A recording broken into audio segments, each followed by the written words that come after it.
Okay, so we are officially live on YouTube, and if you're watching this after the live video is finished, if you're watching oh, the video, the recording of this live session with the Monk Life community, you can move ahead to the 10-minute mark, and that is when we will officially get started at the 10-minute mark.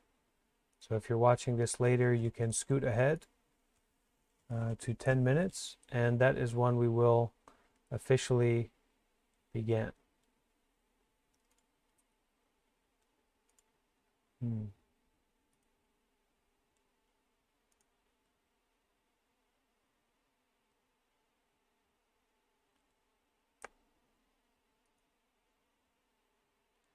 A little bit confused about this live stream currently.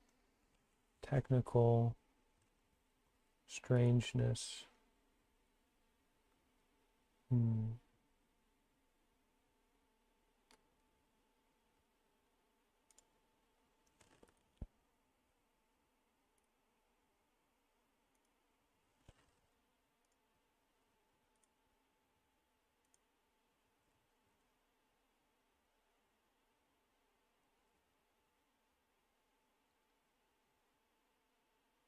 Hmm.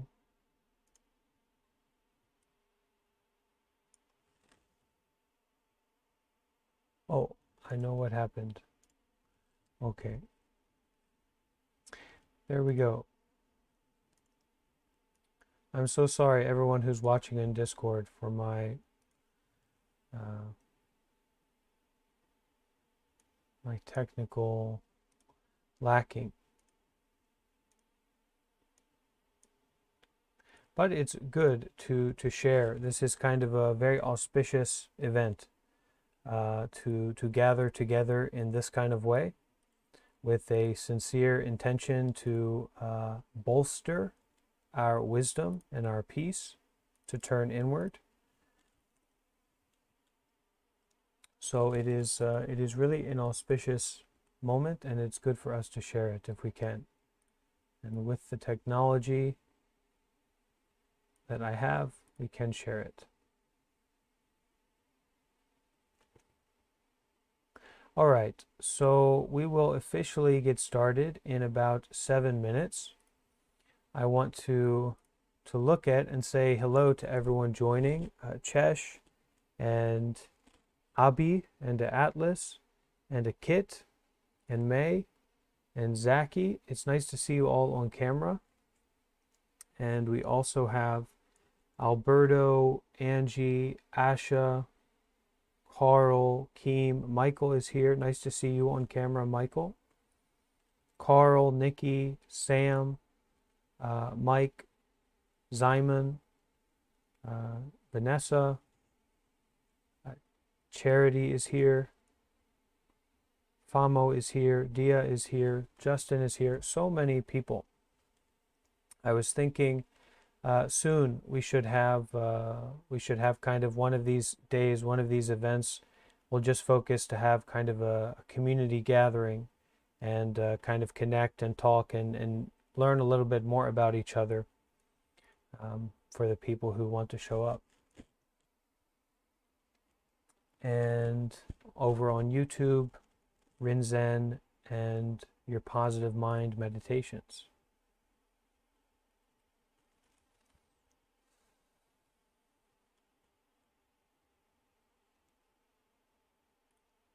Awesome.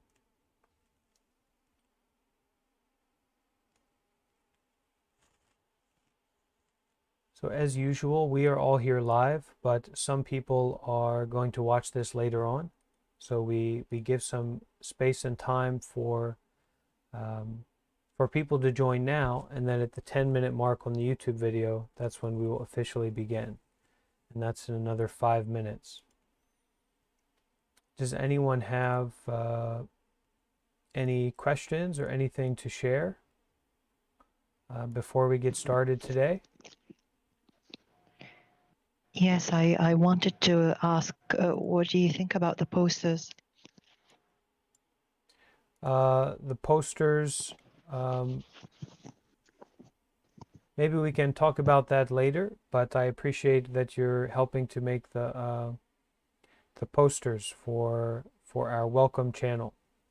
I was speaking with some of the staff or the community, people who kind of stick around here, about making a kind of infograph for our welcome channel in the Discord so that it can be very clear and accessible to understand what we're doing here together as a community, the intentions of the space, and all that is for kind of supporting each other to join and to understand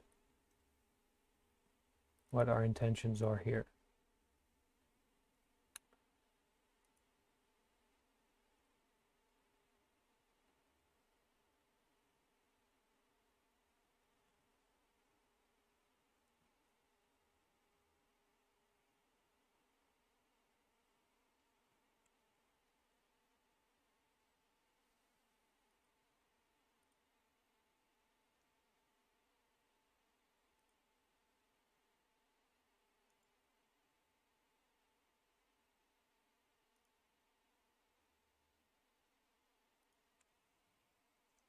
Anyone else want to say anything or ask a question? It's good that before we start, you have a clear mind, a clear understanding of at least the intention that we're bringing to this space.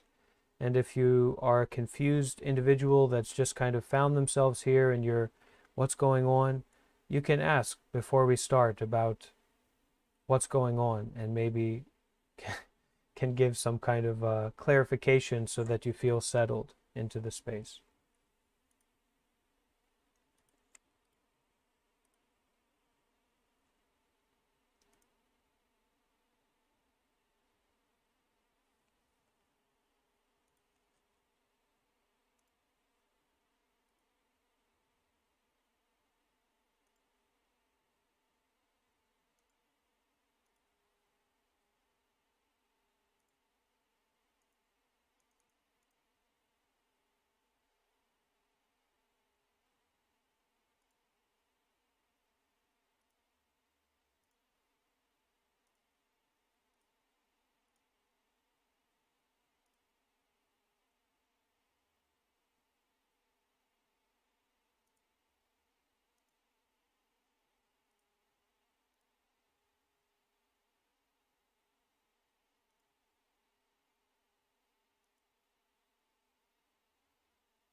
I have a question actually.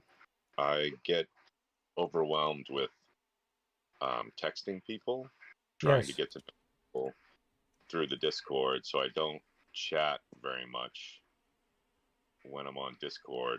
I'm wondering if there's other ways to get to know people here without typing, because not a great typist, Yeah. but I'm to talk.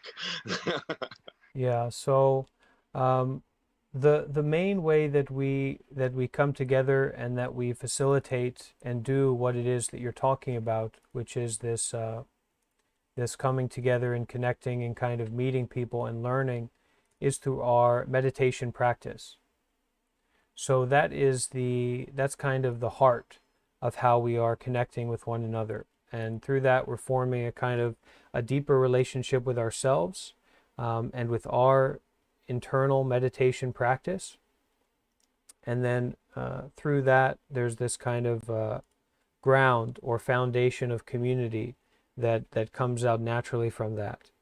So coming back to these community practices again and again, and really putting your heart and your effort into maintaining that kind of daily meditation practice, that's setting the groundwork for Sangha.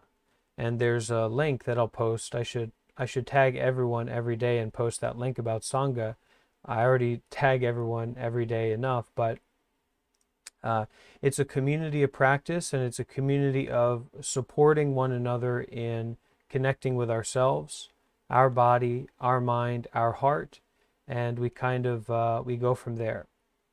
Now, all that considered, I do want to focus on in the future to figure out ways to facilitate more coming together and interactions. But so far, I think it's working. It's working pretty good in connecting in this way and starting to develop these very stable, cohesive relationships that are really grounded in the Dharma, or grounded in simplicity, compassion, mindfulness, etc.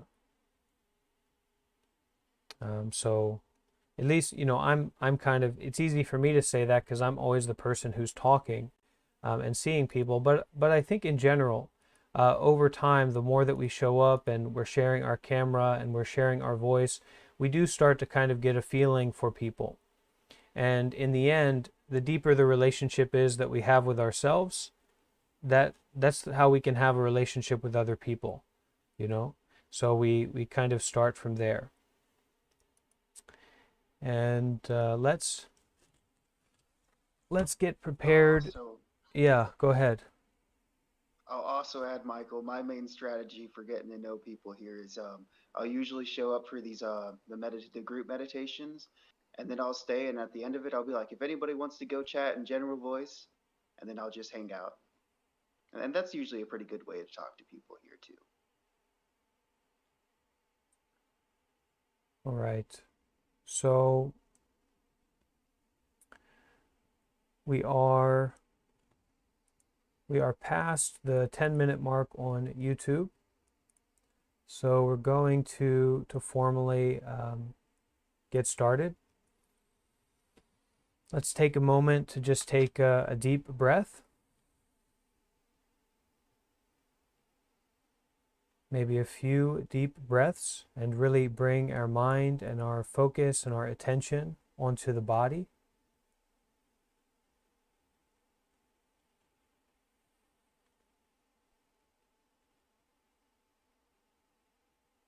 Breathing and gathering up all of those outside situations, worries, relationships, conflicts, our whole past and future life, gathering all that up and bringing it to now, bringing it to the body, bringing the mind to the body.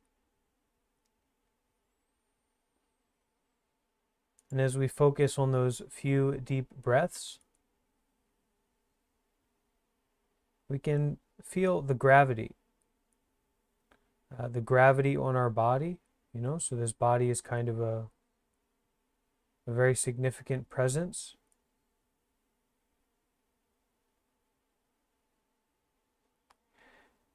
And also the gravity of the situation here, that we are gathering together in the heart of our life.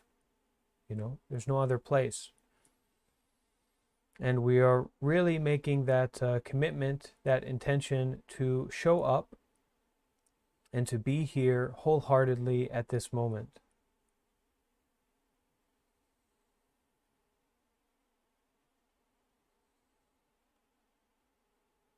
So planting that seed to really take advantage of this as an opportunity to practice, to look inward,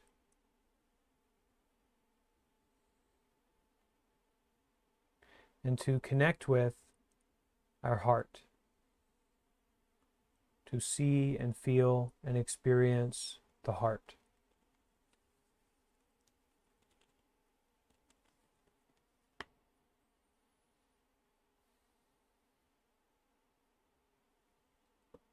So today, welcome everyone, deep bow to everyone joining. Today we are going to do something we've been doing recently, which is taking a look at Zen stories.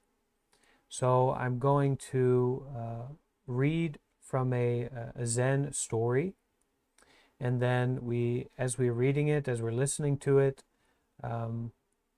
really maintaining this contemplative space of mind, this kind of deep listening from the body, and kind of a curiosity and a willingness to be open to the story, whatever it might mean or be, maybe it doesn't have any wisdom, or maybe it does, but we have to really open up to see what we find in listening to it.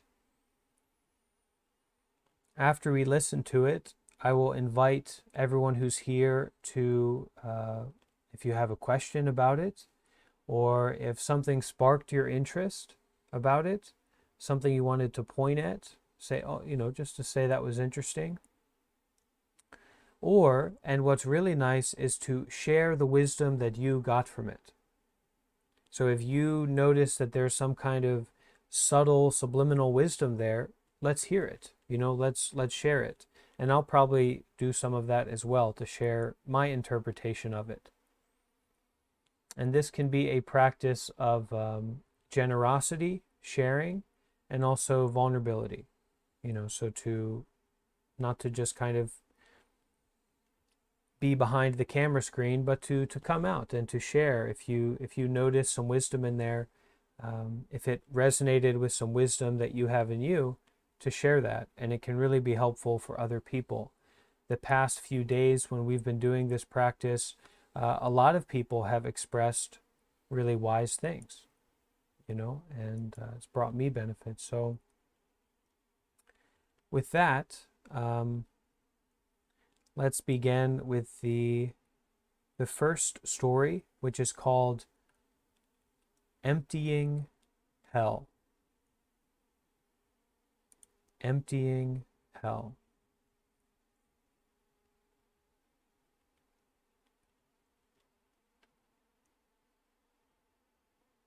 And as we listen to this, just another reminder that it's also a place for us to be with our meditation practice. So focusing on the breath, feeling the body, not getting caught up in subjective ideas, but really listening deeply from the heart and staying with our meditation practice. Our breath, our awareness of the body, whatever it might be. So the first story, Emptying Hell.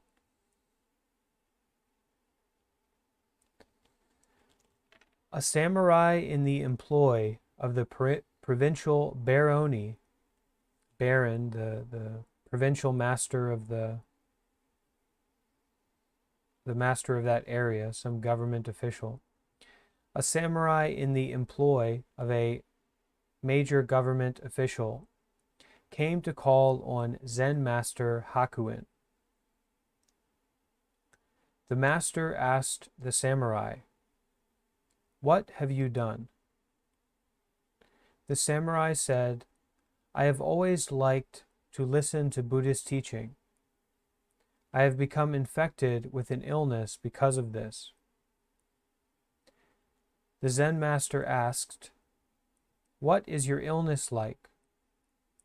The samurai said, "I first met a Zen teacher, or an awakened Buddhist teacher.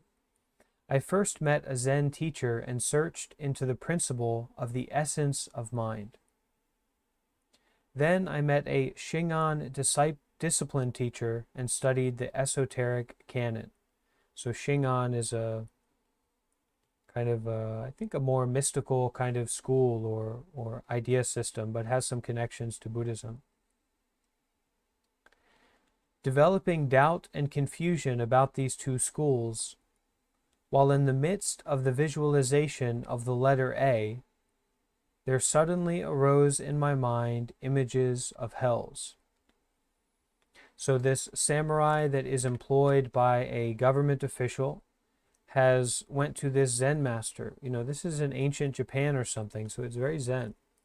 This samurai went to this Zen master, and the master asked the samurai, kind of, first of all, "What have you done?"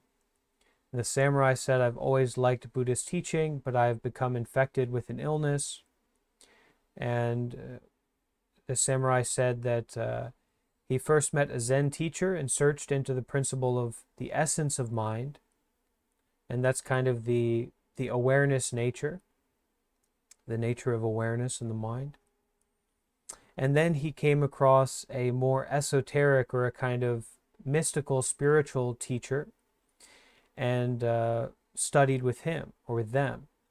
And so developing doubt and confusion about these two schools, While in the midst of the visualization of the letter A, so practicing a meditation visualizing the letter A, there suddenly arose in my mind images of hells. When I tried to stop them by means of the principle of the essence of mind, so tried to stop the images of hell by this principle of the awareness nature of mind, the two visions clashed, so my mind has become disturbed. In sleep I have nightmares, and when awake I only toil at conceptual thinking.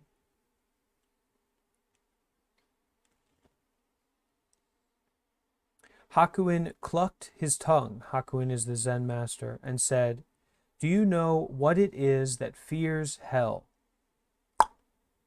Do you know what it is that fears hell?" The samurai said, "The view of emptiness. I have caught this illness." Hakuin shouted at the samurai again and again, shouting him away, saying, "You little knave."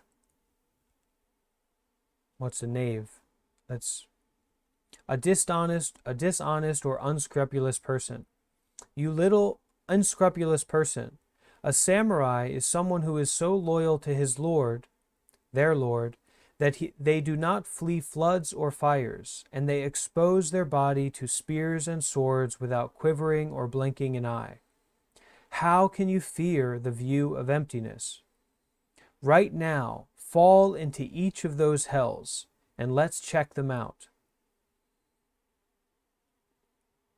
The samurai complained, "How can a teacher have people fall into an evil state?"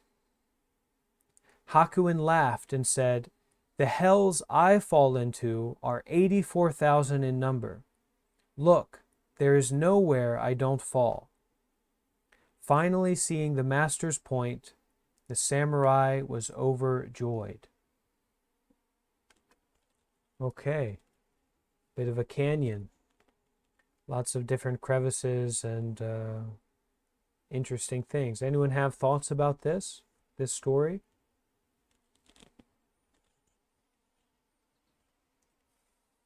Um, I think that a lot of this was a mental depiction of how we have doubts and thoughts, and that the sense that he had these two ideas that were clashing. That's oftentimes like the idea that we might have of ourselves and the idea of how things are, or the idea of how we want things to be and how things really are.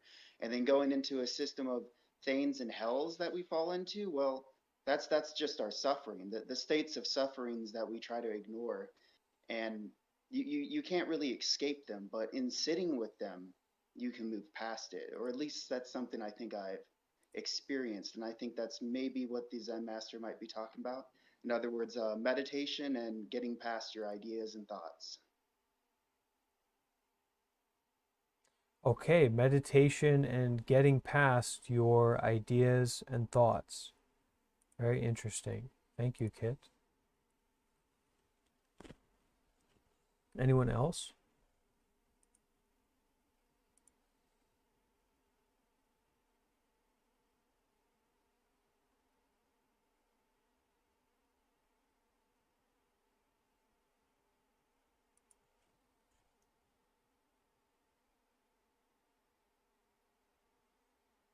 What comes to mind for me is embrace difficulty. Be everywhere.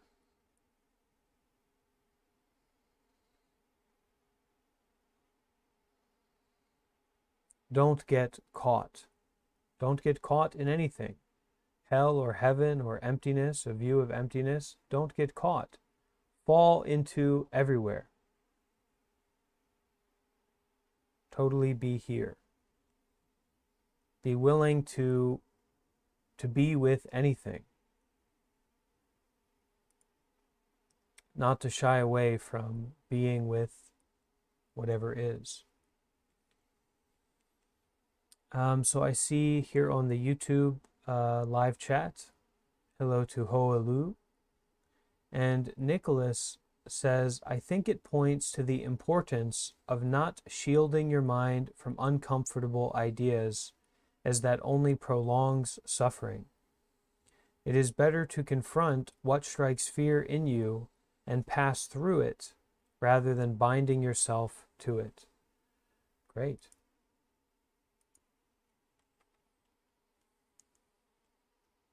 And in the voice text here, Seibel sharing something. Seibel says, there's a kind of difference between the samurai's lack of fear of mortal peril and the fear of spiritual difficulty.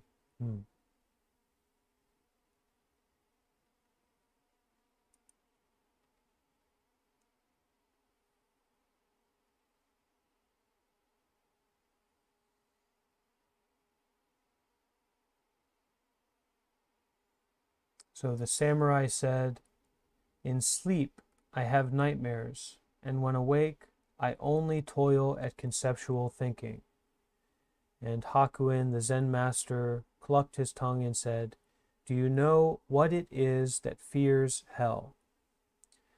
Goes back to what we looked at yesterday about the seeing is real, but what is seen is not real. So what is it that fears? You kind of step back. What is this thing that's fearing? Not to get so wrapped up in me and mine, and I do fear, and I am going through hell, and I've got to figure this out. I've got to be the person that I want to be.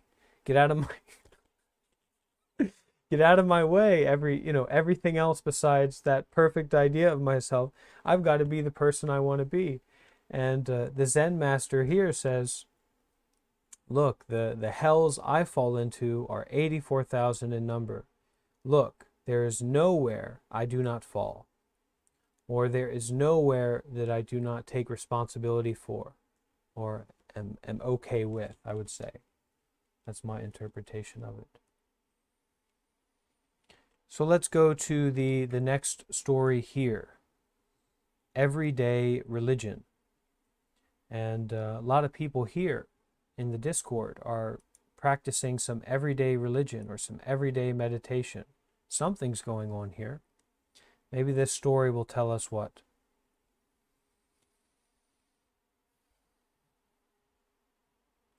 One of the great barons of Western Japan went to visit the Zen master Hakuin and ask for some instruction. As it happened, a villager had brought some millet cakes for the Zen master just at the same time. Millet cakes, like some cakes of grain. Hakuin immediately took the cakes and offered them to the baron, the governmental head of this area. Accustomed to rich food, the baron had never eaten millet. He could not bring himself to eat of the peasant woman's simple cakes. Observing this, Hakuin scolded the baron, saying, force yourself to eat it. You will get to know the misery of the common folk. My teaching is nothing but this. How's that for an idea that, Zen and Buddhism and enlightenment and all this kind of thing, this rich, special food, spiritual teachings and spiritual joy and all this kind of stuff. We want the most special kind of thing. But this Zen master here, received this simple cake, this poor woman's simple cake, and immediately took these cakes to this high person. And the rich person, they couldn't eat it. They couldn't. They were too accustomed to rich food. They were too accustomed to Mountain Dew and TikTok. they couldn't eat it. He couldn't bring himself to eat it. And observing this, the Zen master scolded this baron, scolded this wealthy TikToker, Mountain Dew drinker, saying, force yourself to eat it. You will get to know the misery of the common folk. My teaching is nothing but this. So maybe the peace and awakening of enlightenment is nothing but the misery of the common folk. So then we don't have to work so hard to get it, right? We can just sit here together in a bit of common misery, and we'll really be getting to it. Simon, did you want to say something? Sorry. Yeah, I just wanted to say that sounds pretty similar to the last story. Kind of the point is kind somewhat embrace difficulty or misery, where the Baron, he didn't even attempt to, he just didn't want to because it's poor people's food, and it's like it didn't sound to me like he even tried to. He just didn't want to. So where the Zen Master gave him the task to embrace it and force himself to do it, because it was hard for the Baron to taste the poor people's food. Mm. Yeah, that's wonderful. Sometimes, sometimes I feel like that for myself online, that I'm no master or anything, but I tell people, eat this millet cake, focus on your breath, just do it, because this is I don't know, maybe this is my teaching. My teaching is the misery of the common folk. Yeah, that's fair to say. Asha, could you share with your voice, if it's okay, to read what you wrote?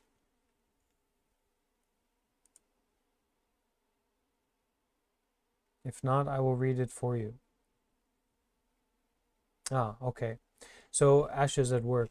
Asha says, the cake is the medicine to help the rich person's mind in understanding the life of a poor person. The Baron finds the cake degrading, probably.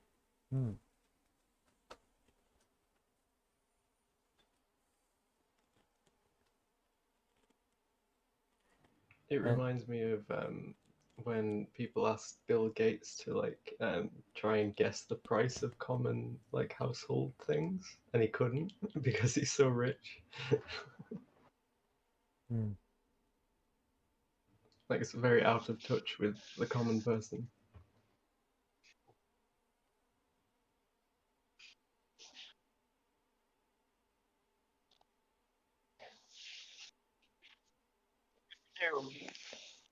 Wrap it previous one, not attaching to even emptiness and that sort of thing. As a meditator, there can be that image, right, of just going off into a cave, and I want silence, I want everything to be precise, I want to have a cool experience or whatever, and sometimes your leg's hurting and you just got to be okay with the leg hurting.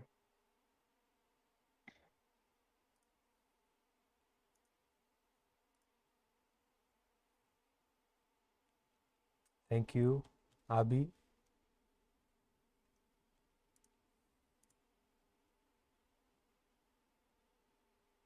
With the theme of everyday religion, it makes me think of how a lot of people in their spiritual practice may be tempted to only focus on the warm, fuzzy parts of spirituality, and but in our quest to have more understanding and compassion, it's also important to embrace suffering and pay attention to, for instance, horrible things going on in the world that you can't do anything about, but we can't just, refuse that millet cake. It's all part of it. Thank you, Chesh. That's great.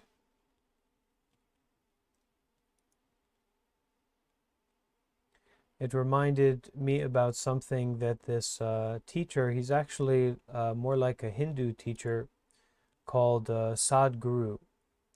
And this teacher, Sadhguru, actually, he talks about that we should take responsibility for everything. And when we take responsibility for everything, there's actually more freedom there, because we can make a choice on what to do. And maybe we can even be realistic about that choice. Whereas if we reject something, we don't have a say in the matter of if we're going to do it or not do it, if we're going to do something about it or not do something about it. So taking responsibility for everything as this doorway to total freedom. And I feel it brings you into that moment-to-moment life.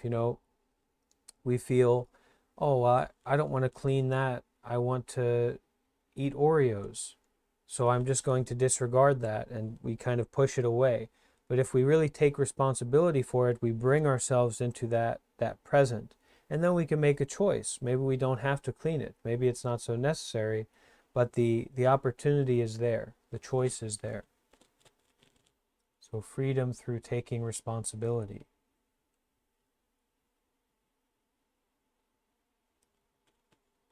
Anyone else have a thought about this one?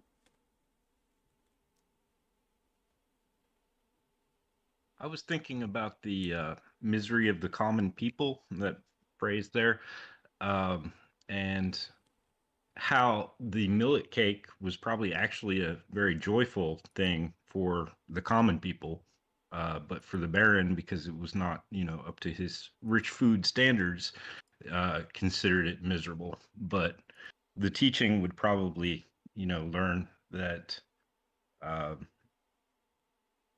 I guess the misery would be sometimes having to go through or experience the things that you don't want, whether it be the cake or some other thing in life.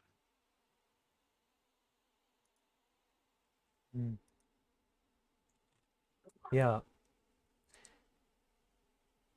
And someone else here, Multi-G, not here on the Discord, but they said, perhaps the Zen master wanted to teach the Baron true compassion, a strengthening of empathy and unity to all beings. The millet cake might be simple food, but it's a lesson on what it is to live, eat like simpler folk. Okay, thank you for that, Multi. Mm-hmm.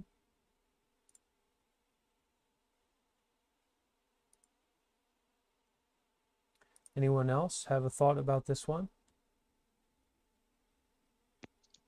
I thought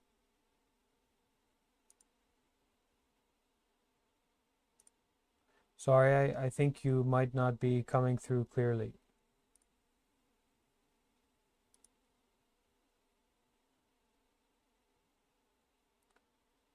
Hello? I heard someone start talking, but then it went away.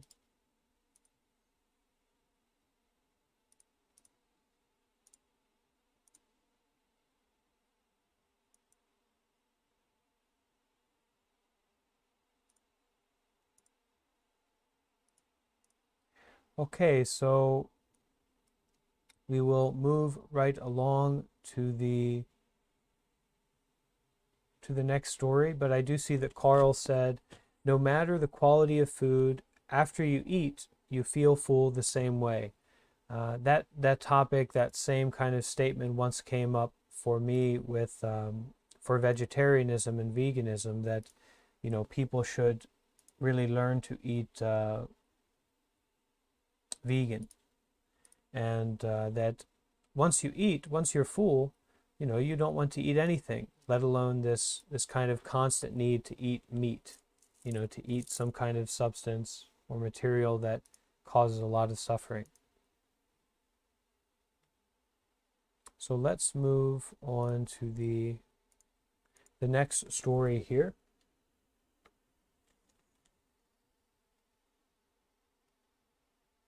Called Social Relations. Social Relations.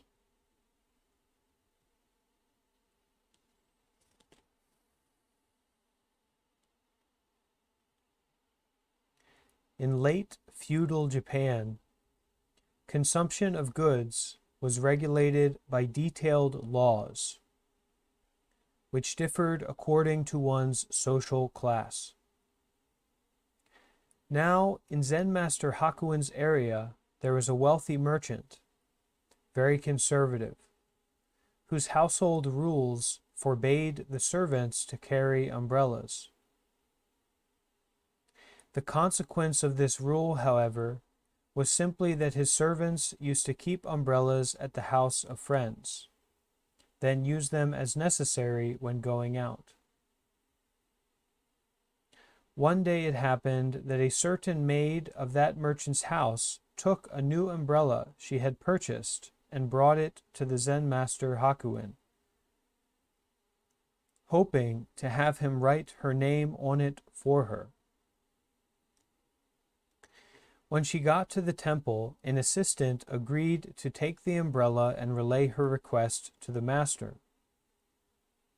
He also explained to Hakuin the situation in the merchant's household.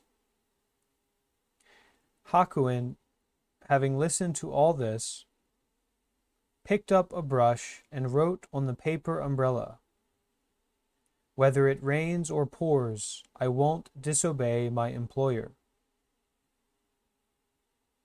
The maid was delighted. Being illiterate, she couldn't read what the master had written. She assumed it was her name, as she had requested.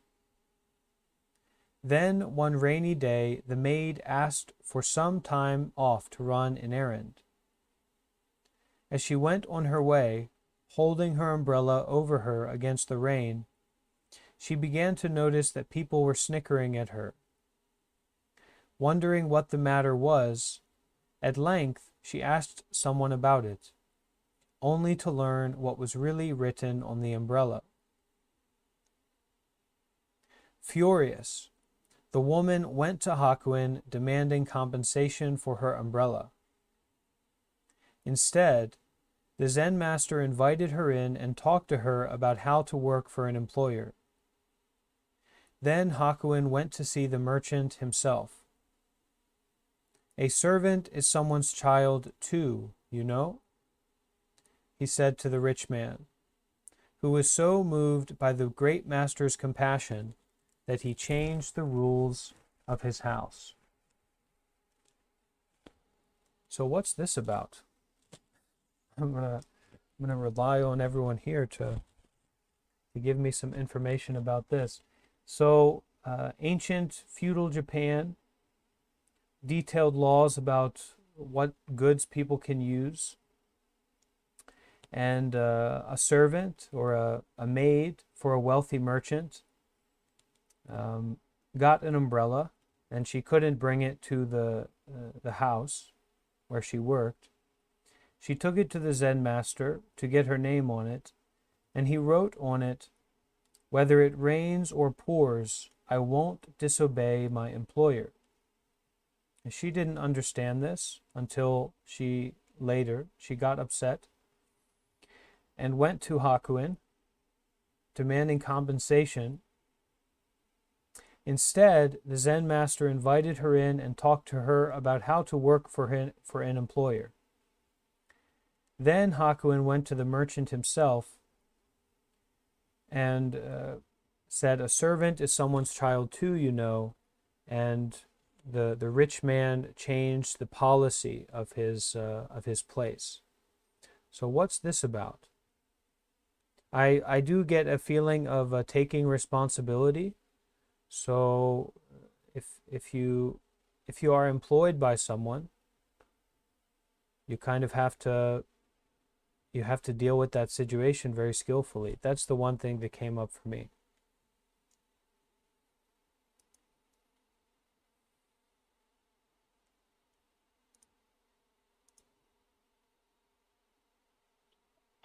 Yes, and to add to what you said, from the employer's side, also he has to treat his employees in a fair manner. So it's a both-sided thing. Like the employer has to work and listen to whatever his employer is telling him, and the employer, and the employer has to treat his employee fairly. It goes both ways.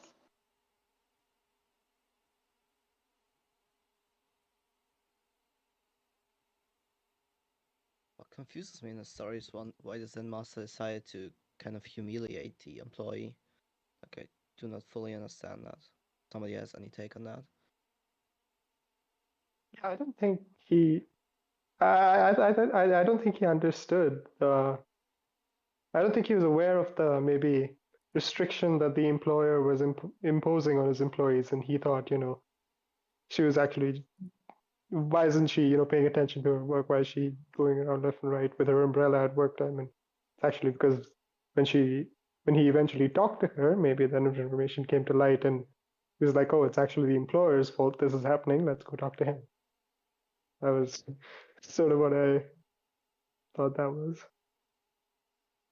Yeah, there's no information in this story that Hakuin knew about her situation. Isn't It that doesn't at the doesn't say beginning where that here.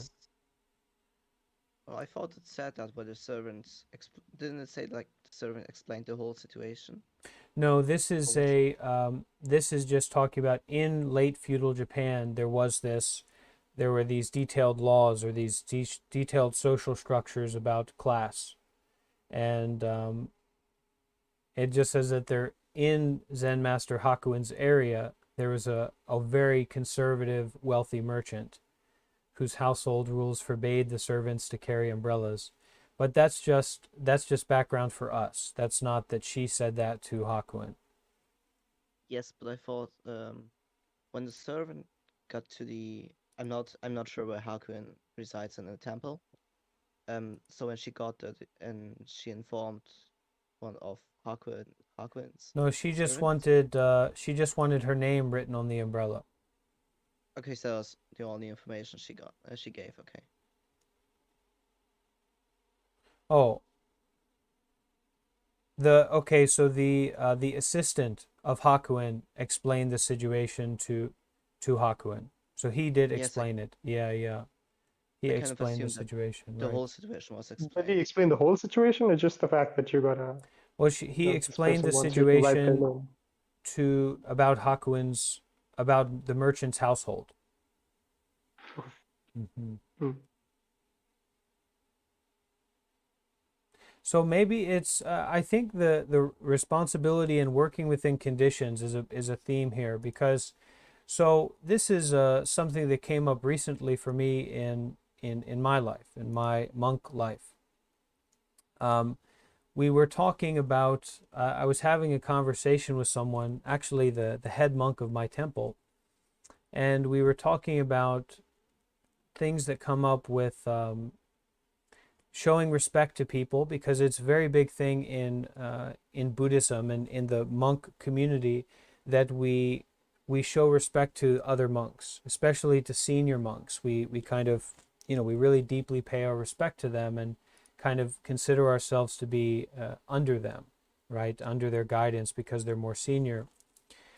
And so sometimes there is a lot of conflict or stress about, paying respect to someone who is not skillful, paying respect to someone who is not necessarily deserving of respect, right? And as a Western person, right, I mean, we tend to not be, we're not going around bowing to people, right? We're not getting into big forms of like showing deep respect and reverence to others.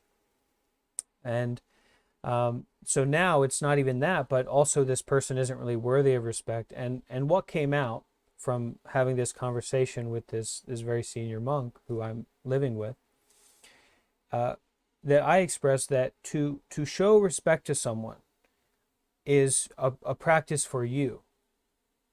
And it's good to do that. If they're a good person or a bad person, they have a Buddha nature. They are a human being. They also don't want to suffer.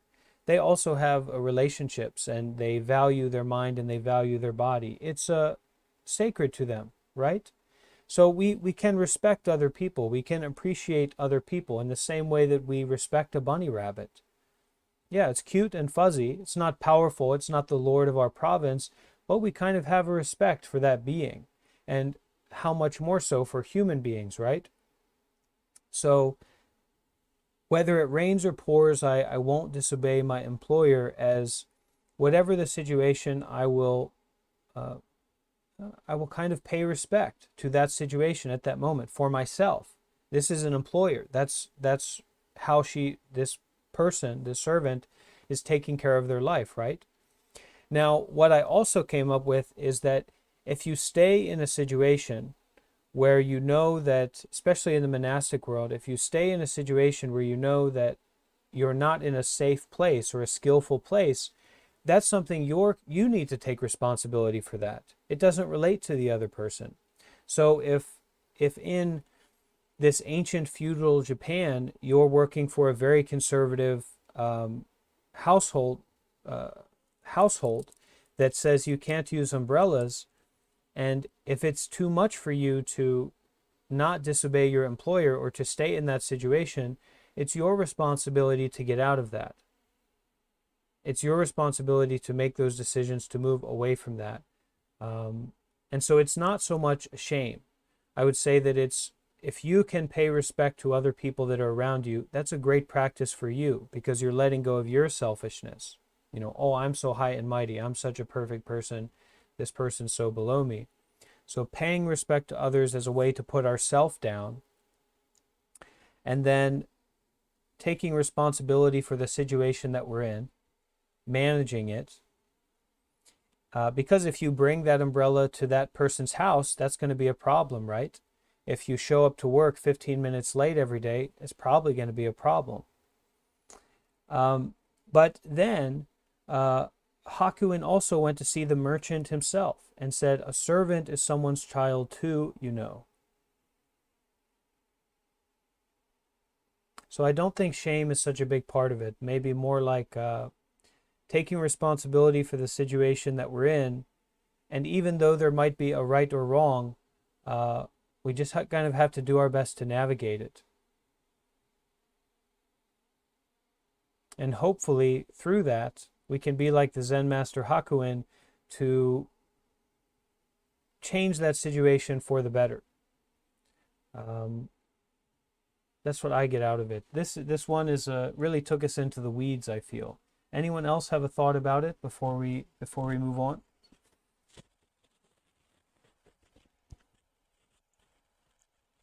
I think if the monk would have complied with her request and written her name, it might be like he was helping the woman to disobey the employer.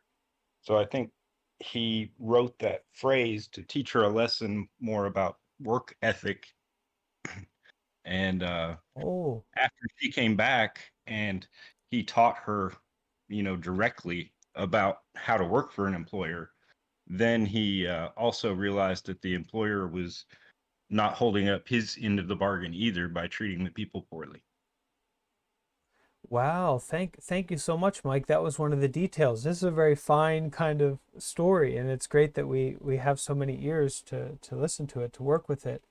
That's right. In this area, there were detailed laws for the province, for the area, about according to one's social class. And so, the rule was not to carry an umbrella. But because of that rule, the servants would keep their umbrellas at other places. So that's great, Mike. That's great, Mike. Thank you. Yeah, that's really insightful. Thank you for that. And we do have some voice text words. And Carl said, but that's why he wrote what he wrote on the umbrella, because Hakuin knew she is violating her boss's rule. So she's kind of putting herself in a precarious situation. Could be. And there's privilege, there's the amorality of, these kinds of social classes and all that, but this is feudal Japan. Seibel says, maybe then it's owning up to one's own mistake. Maybe then it's owning up to one's mistake or misunderstanding and helping to correct the difficulty, understanding we are all fallible, which is certainly true, and we are responsible for fixing problems. Okay.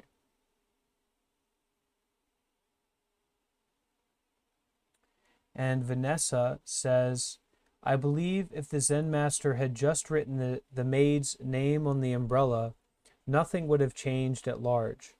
This way, she had to suffer humiliation, but it led to an overall better result for the merchant's employees and also for the merchant himself. Okay, thank you, Vanessa, for that.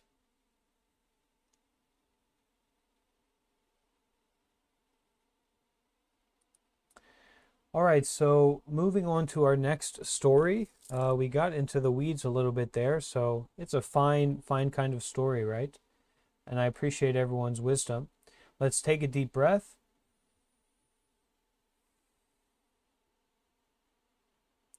We come back to this, there's a body. I think most of us here have a body, right?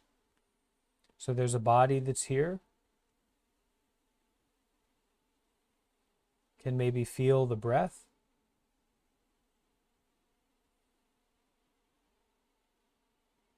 Aware of the kind of quality of our mind. Maybe our mind feels quite calm, or maybe it's a little bit jumbled up. So turning the mind towards the breath, towards the body.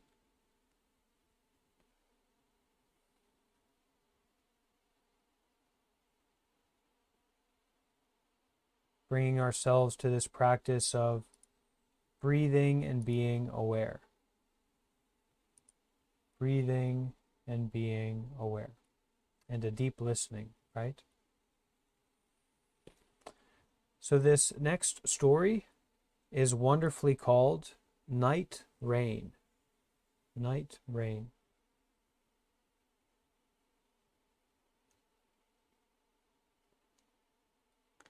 Before he went to live in the mountains, Zen master Ranryo traveled throughout the four quarters, making no distinction between court and countryside, city and village, not even avoiding wine shops and brothels.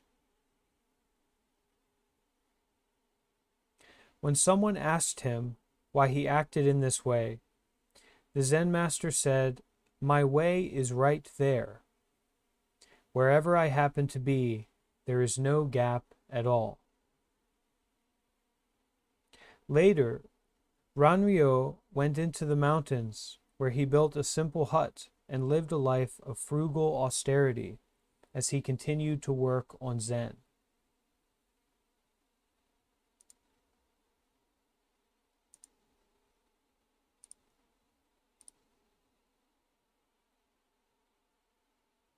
Especially fond of night rain, Ranryo would burn incense and sit up on rainy nights, even until dawn. The people of the mountain villages, not knowing his name, used to call him the Night Rain Monk. This amused him, so he began to use Night Rain as a literary name. Once a visitor asked Ranryu about the relative merits of Zen meditation and the Pure Land Buddhist practice of Buddha remembrance. So Zen meditation is kind of a just sitting, just mind, just being aware. And Buddha remembrance is kind of bringing to mind this awakened aspect of yourself, bringing to mind the Buddha, invoking the Buddha, maybe even chanting the Buddha's name. So you're kind of tuning into this enlightened aspect of yourself, or invoking this enlightened mind.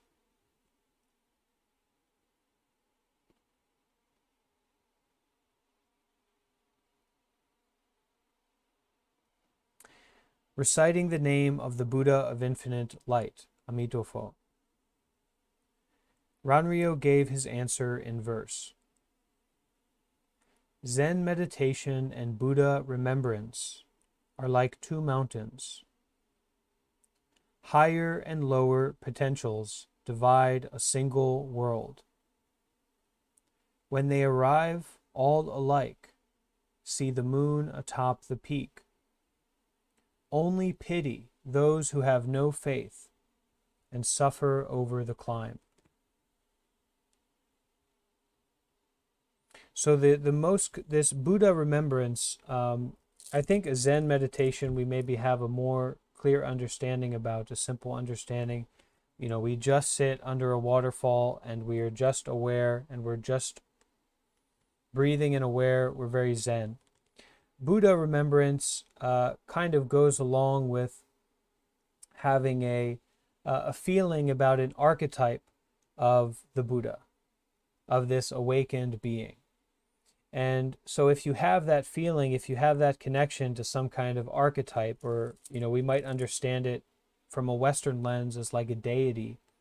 If we have that connection to that feeling or that archetype, when we chant, Ami Tofo, Ami Tofo, Ami Tofo, it's not only a concentration practice of chanting, of concentrating the mind, but we're also invoking this kind of selfless embodiment of enlightenment that we can relate to. Or there's another one, Kwan Yin Pusa, which is like Avalokiteshvara, the Buddha of compassion, or the archetype of compassion. And so we can, if we have a feeling for that, if we have a connection to that, we can chant that and invoke that, and that brings another aspect to our practice. So it can be really good. And so a visitor asked this Zen master about the merits, the differences, the qualities between Zen meditation, totally secular, watching the breath, just sitting meditation, versus Buddha remembrance, which is kind of invoking an archetype or an aspect of ourselves that is awakened. And Ranryo gave this answer. Zen meditation and Buddha remembrance are like two mountains. Higher and lower potentials divide a single world. When they arrive, all alike see the moon atop the peak. Only pity those who have no faith and suffer over the climb.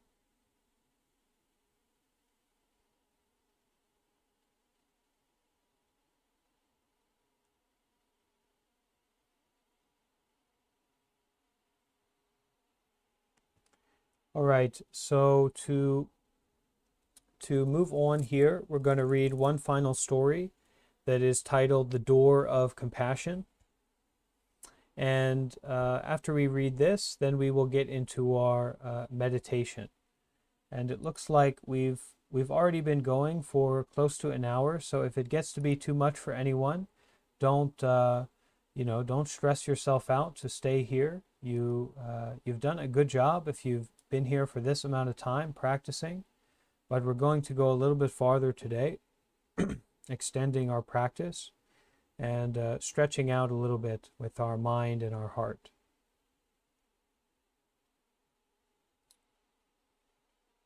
So this story, the Door of Compassion. Jimon was the daughter of a samurai. Her mother died when she was 11 years old, and her father passed away a few years later, when she was 15. When she turned 18, she shaved her head and became a nun. Jimon was rich in kindness and compassion, doing whatever she could to help those in need. One winter night, during a severe snowstorm, 2 little beggar boys showed up at her door. They looked so cold to her that she immediately took off her outer robe and gave it to them. On that occasion, she composed a poem saying, "The plight of the desolate, how wretched these sleeves, too narrow for shelter, to keep them from spending the night outside." I'll read that poem one more time. The plight of the desolate, how wretched these sleeves, too narrow for shelter, to keep them from spending the night outside. On another freezing night, a burglar entered her cottage looking for money or other valuables. Jimon got up calmly and said, "You poor thing, imagine crossing the fields and mountains to come here on a cold night like this. Wait a minute, and I will make you something warm." So saying, Jimon boiled some gruel for the burglar, seating him by the fireside.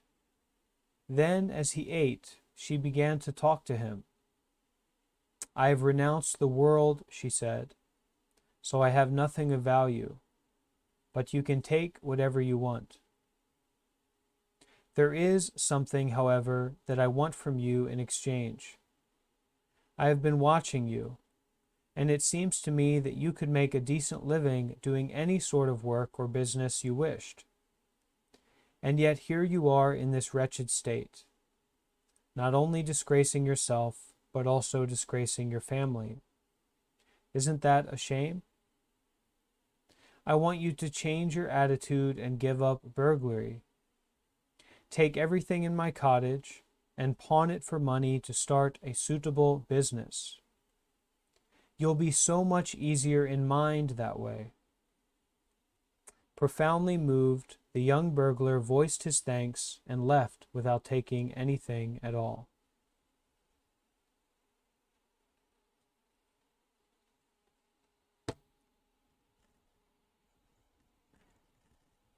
Thoughts about this one?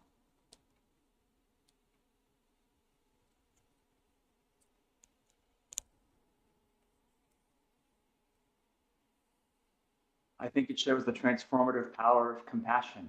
When we meet wrongdoing with compassion, it can change someone in a dramatic way. I've got to agree with that, Robert. That's great. Yeah. I think it says a lot about giving compassion to people who, like, you wouldn't normally give compassion to. So someone who's robbing your house, your first thought might not be make them some gruel, but showing compassion to even criminals is always a good idea.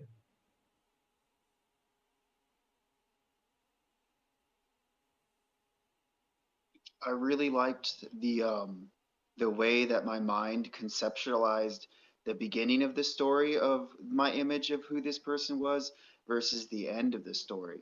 When we hear the word burglar and criminal, a certain kind of person pops up into mind, and here we kind of saw the reality of the person, and I think that's one of the neat things about perspective. You know, it's having compassion for this person that we originally thought to be just, you know, a devious image in our mind that's entirely not true, really.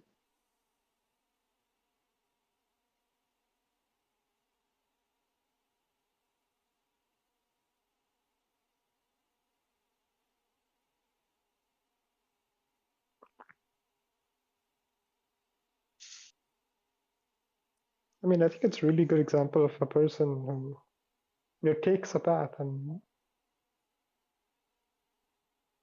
well that it's all about getting the job done, you know. In the first case, which is a weird way of putting it, but in the first case, for example, she was able to, you know, give the kids shelter for a while, but she couldn't, you know, really take care of them. And that came across in the poem where, you know, their sleeves were too wretched to really support them.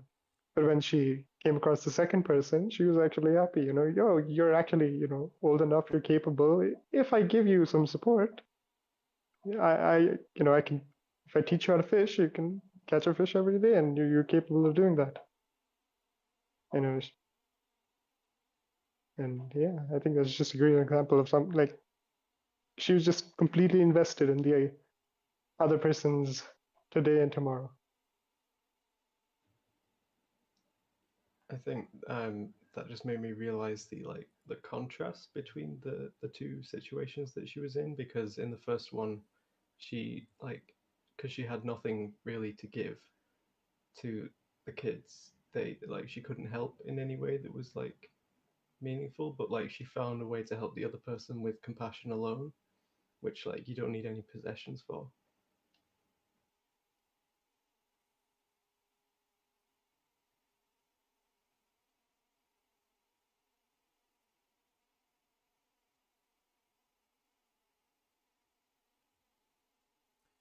I like to read that poem again and to bear in mind that in this would be Japanese or a Mahayana style robe, so it's a little bit different from the robe I wear. In their robe, they kind of have long sleeves, and even the sleeves kind of flare out at the end. So they kind of have like like a bathrobe almost, but it's a monk's robe that they have. And so you can picture this kind of nun living alone in a mountain with these, long sleeves, this robe. And because we wear the same clothes every day as monastics, it's very close to the heart, this robe. It's a very precious possession. It keeps us warm, and we don't have that variety of clothing. And so one winter night during a severe snowstorm, 2 little beggar boys showed up at her door. They looked so cold to her that she immediately took off her outer robe and gave it to them. On that occasion, she composed a poem saying, "The plight of the desolate.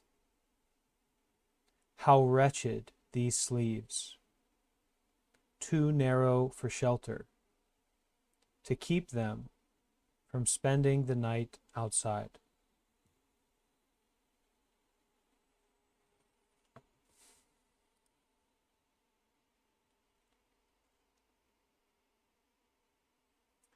I want to share a few words from people who are not here in the Discord, but sharing some text. Fadi Rashad over in the YouTube says, "It's often that the people who need compassion the most are denied it. The story shows us the importance of universal compassion and how it can change people." And Videro1 says, "Yeah, do what you can for people."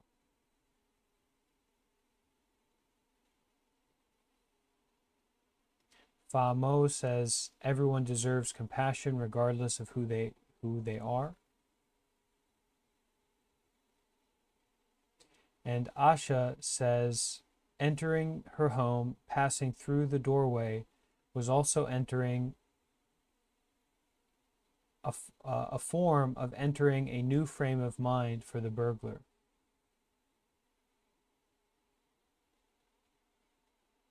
And Carl says, "The burglar came looking for silver but received gold."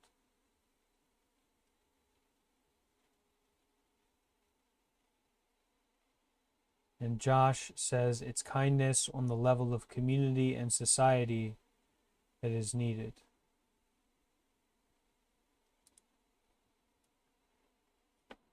Okay. And Multi G, who happens to be watching through a Twitch, says, "Just like your talk about respect and giving it to those perhaps unworthy, the act of compassion is a practice for yourself as well. So much, even if the person might be doing you an injustice." The nun treated the poor and criminal alike, and shows just how far she went with her compassion practice. Compassion can heal all wrongs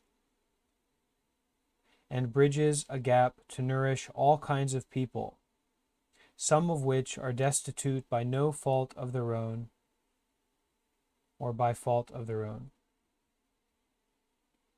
Okay, that's really wonderful. Thank you. Anyone else have some final words about this story before we get to the special surprise at the end here?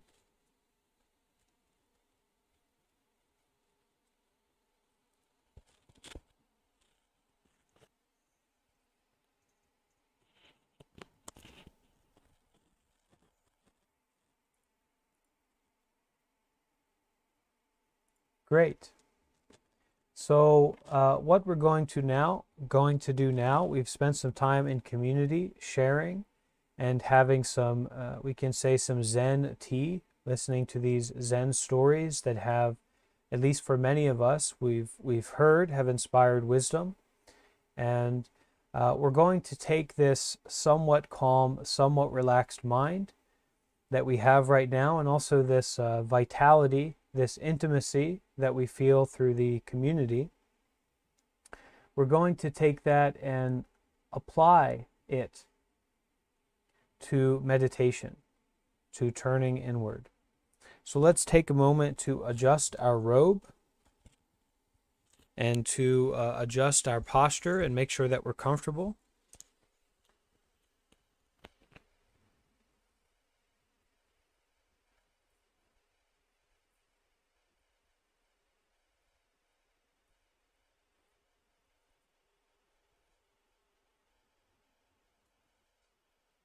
And to practice meditation, you don't need to be a yoga instructor. You don't need to be a Zen master. It's very much we are connecting with ourselves. We are turning the mind inward. So take a moment and make sure that you're comfortable.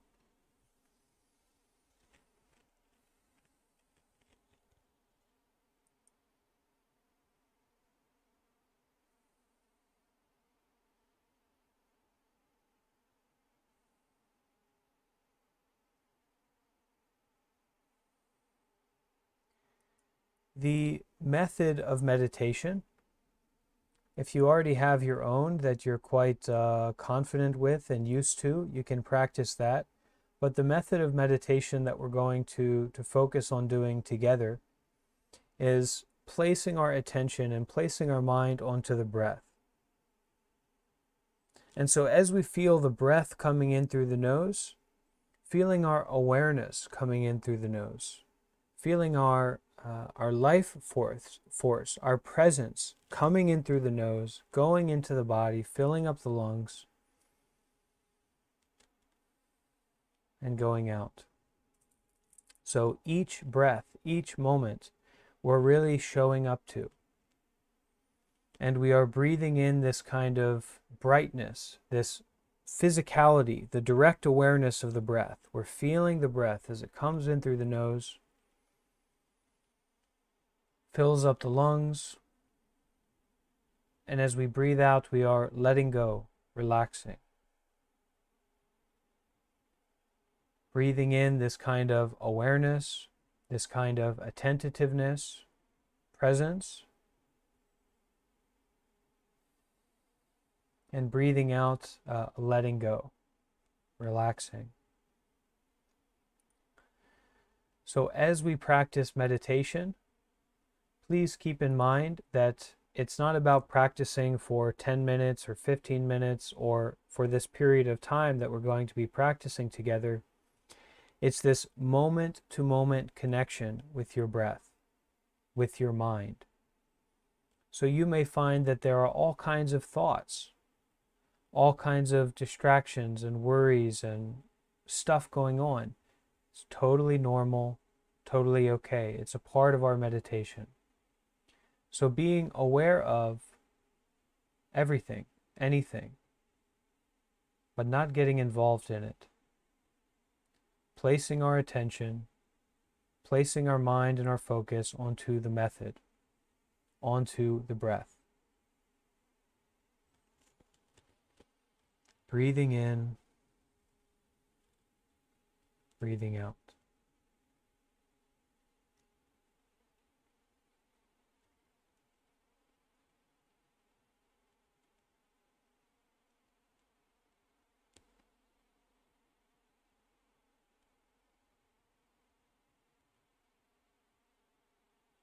Just breathing and being aware is our primary activity.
If you need to move, moving slowly, mindfully.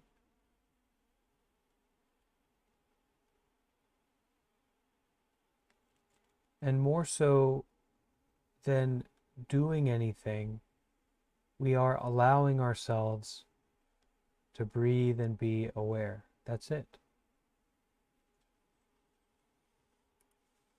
And when we get distracted, when we get caught up in thoughts, when we feel we're not doing it right, allowing ourselves, breathing and being aware.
awareness of the body.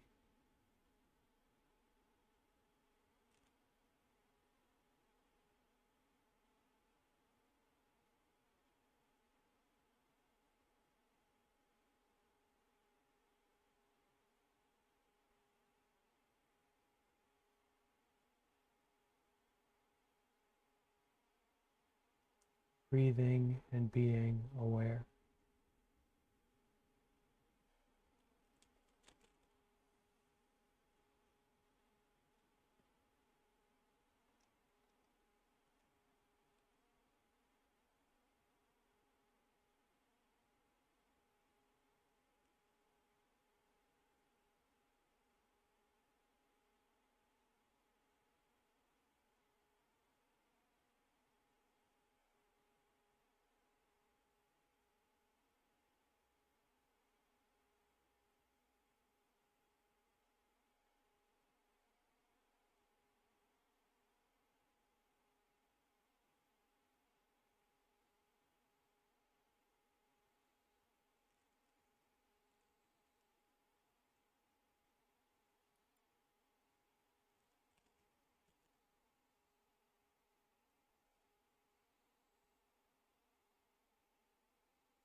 Breathing and being aware.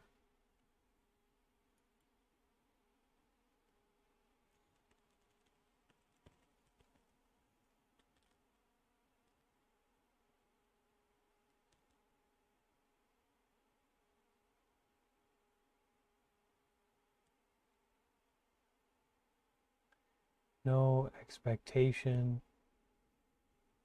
no goal,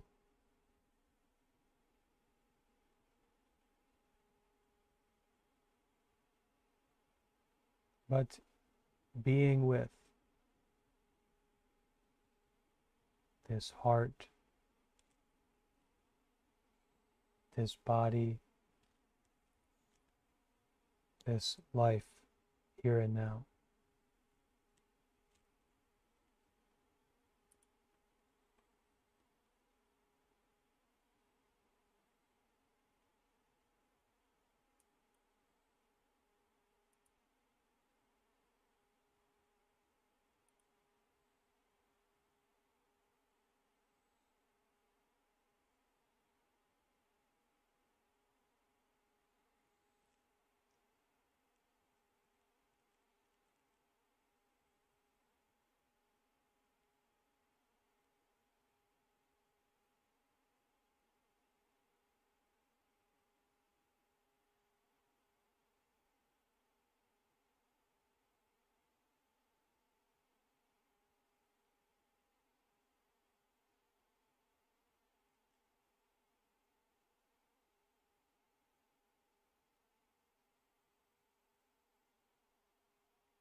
Sitting on the throne of our own sincerity.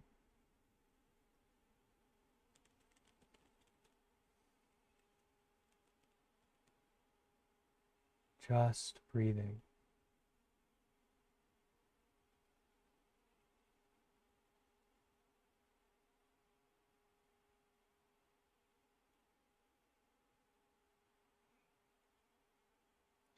And if we find that we're having particular difficulty, we can take a deep breath, or we can experiment with the way that we're breathing.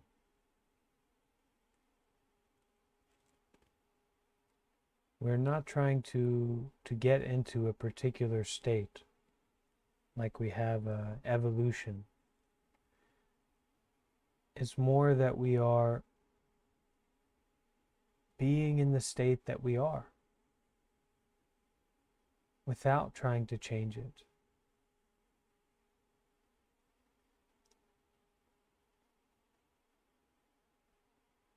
This naturally arising presence.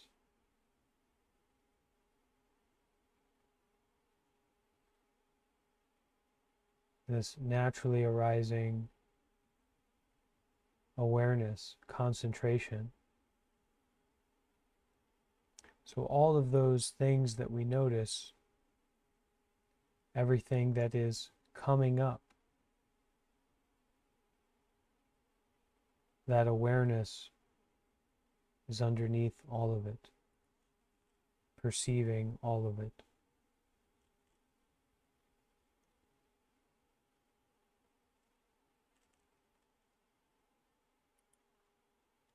Breathing and being aware.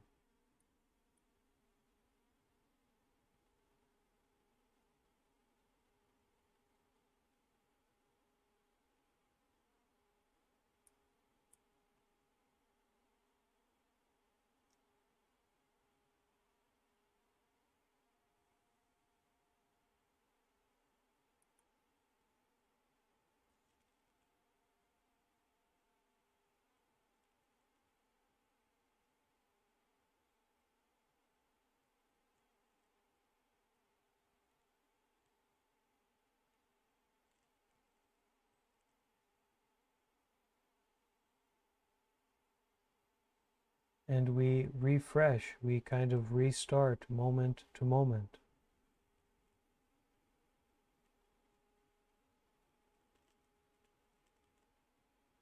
But that breathing, that awareness is just kind of continuous.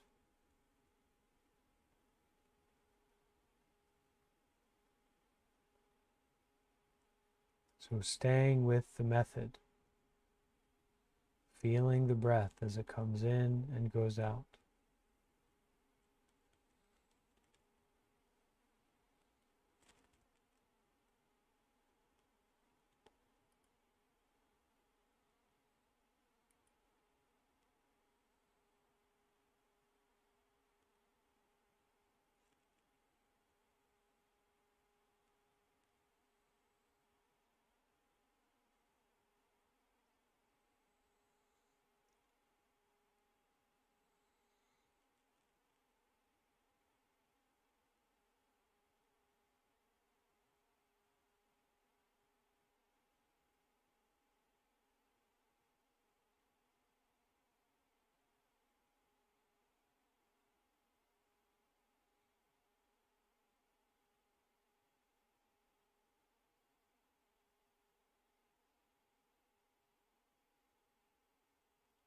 Being aware of the whole body sitting here.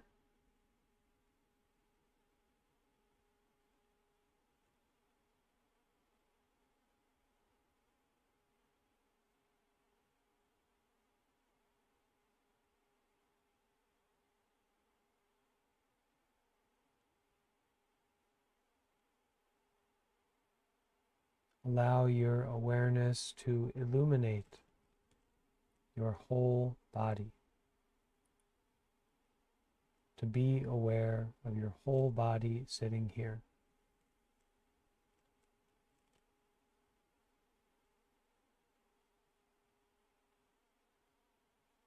And whatever sensations or thoughts or distractions come up, see them coming up within this full spectrum awareness. A thought comes up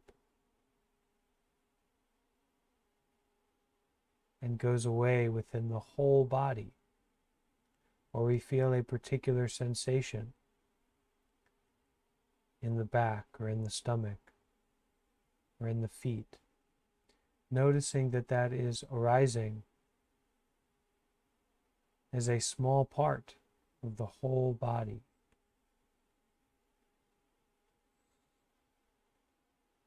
Any thought or distraction, a small part of this big mind, this big heart, this big compassion.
Plight of the desolate,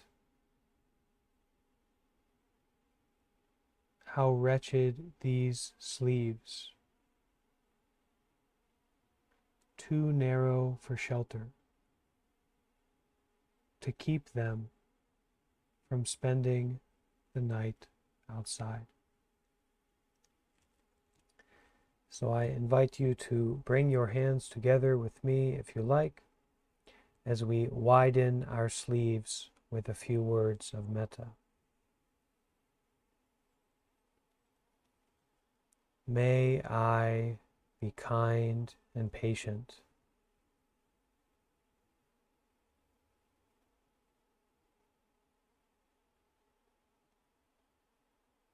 May I be at peace.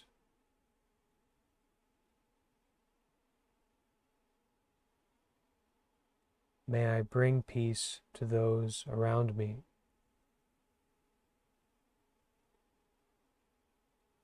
May I feel confident and safe in the face of adversity.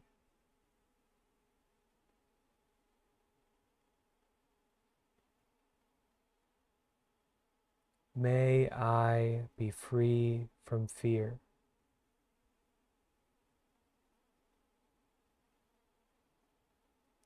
May those that are around me be happy and safe.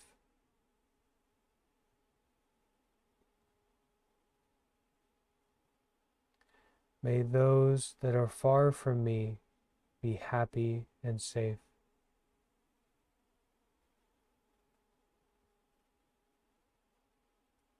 May all beings, big or small,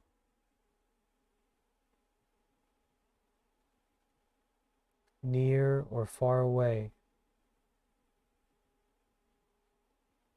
born or yet to be born,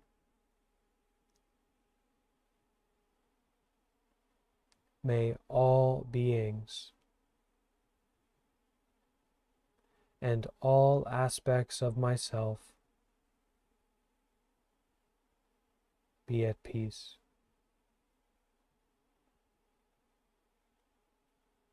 May I attain total peace.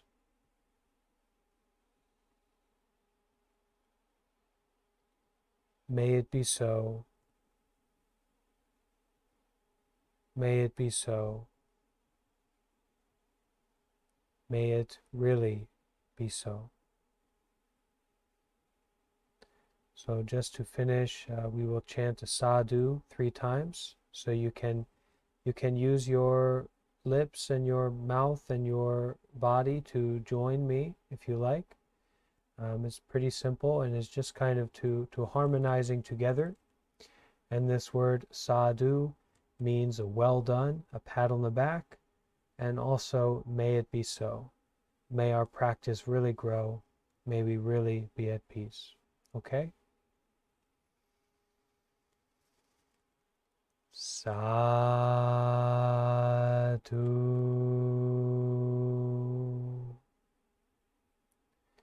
Sadhu.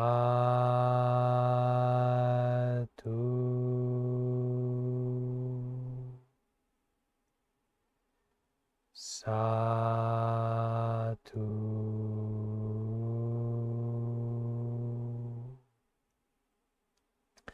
And bow.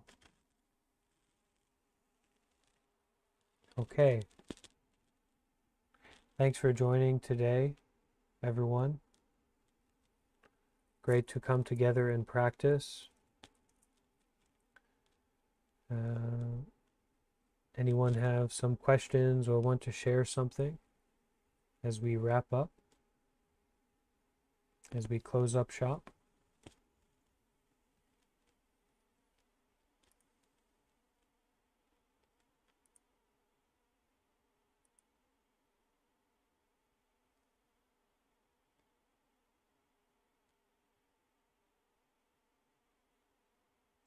Okay. So let's appreciate each other. Let's say goodbye. Don't forget, you can always massage your head and your face, especially after a tough session and you're really working it out, and you can massage your face, you can massage your shoulders, and it helps us to bring that practice into our normal everyday life.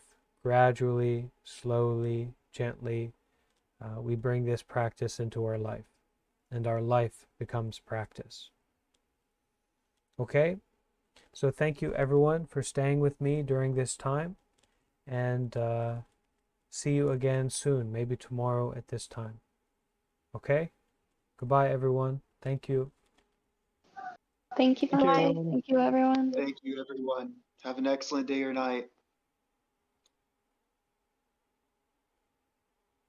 And goodbye to everyone on YouTube. Hoalu, so happy you can join us through YouTube.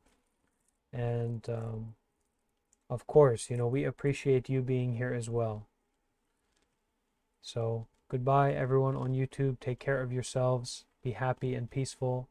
And if you like, you can join the Discord, We have our community there as well.